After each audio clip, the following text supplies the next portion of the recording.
Halos gumuho ang mundo ng isang ginang na matagpuang patay ang anak niyang hinostage umano ng Maute Group sa Marawi.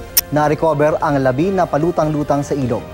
Live mula sa Iligan, may ulot on the spot si Victoria Tudan. Victoria? June, kinilala na ng pamilya yung bangkay na na-recover kahapon sa Marawi City na dinala dito sa Iligan. Ayon sa kanila, hinostage ng Maute Group ang biktima.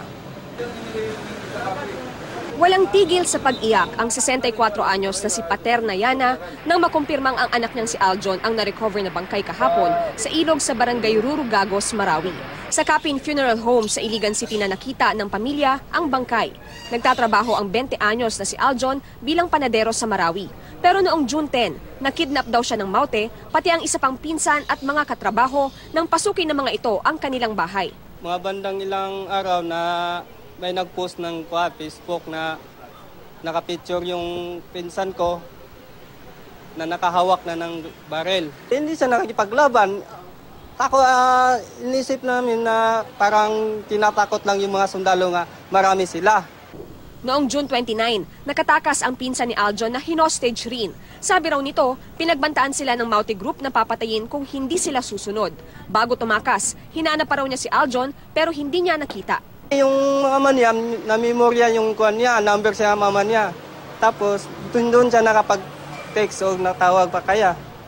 Kaya, kinuha namin number niya at binigay namin sa sundalo. Ang sundalo na sa kanya, patakas. Hindi raw alam ng mga kaanak ni Aljon kung sinubukan din ba nitong tumakas o kung pinatay na siya ng Maute at ihinulog sa ilog. Sabi ng mga taga-punerarya, wala namang tama ng bala ng baril si Aljon. Napakahirap daw para kay Paterna na malamang wala na ang anak. Kaya ang kanyang mga pamangkin, pilit na lang pinalalakas ang kanyang loob. Yan, iyak nang iyak. Noon pa, simula ng gulo, iyak. Masakit. Kaya lang, kailangan tanggapin.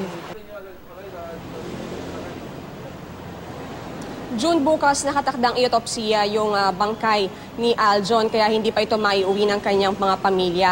Pero sa ngayon ay nakapagpa-blotter na sila at hinihintay na lamang yung iba pang direktiba mula sa mga otoridad. June?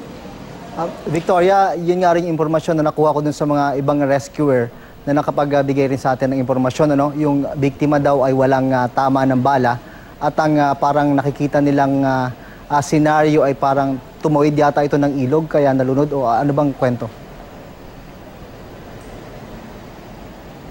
Hindi rin masabi nung mga rescuer dyan na nakausap natin kung ano yung nangyari talaga kasi inabutan natin sila dito sa punerarya kahapon pagdating nila. Ang sabi nga lamang nila ay wala nang saplot yung biktima at wala rin naman ng tama ng bala ng baril pero parang may sugat siya sa ulo na tila ba hinampas siya ng isang matigas na bagay. Meron din siyang nakatali sa kanyang katawan na manipis na lubid. Hindi natin malaman kung itinali ba niya ito sa kanyang sarili or itinali sa kanya ito ng Maute Group o baka nung naagos siya sa ilog ay nakuha niya yung lubid na ito. Sa ngayon ay talagang blanco pa yung mga nandirito, yung mga rescuers kung ano ba yung nangyari dito kay Aljon.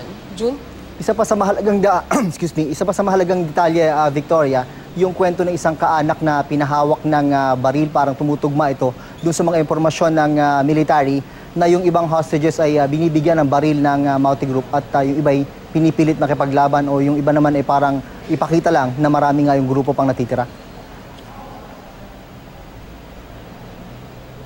Yes, June, dito nga natin makikita na talagang ginamit o minaximize din ng Maute Group yung mga civilians na kanilang nakuha para pamparami ng puwersa. Although hindi nga sila nakikipagbarilan naman, ay gusto lamang nila natakutin yung mga sundalo para ipakita na malakas yung kanilang puwersa. Sa mga nagdaang araw, June, ay nakakarinig tayo ng iba't ibang kwento nga nitong mga hinostage na mga civilian. Kaya nalalaman din natin kung ano ba yung mga taktika ng Maute Group na siyang hawak na rin namang impormasyon ng otoridad dahil nakausap na rin naman nila itong mga nakatakas na ito. June? Maraming salamat, Victoria Tulad.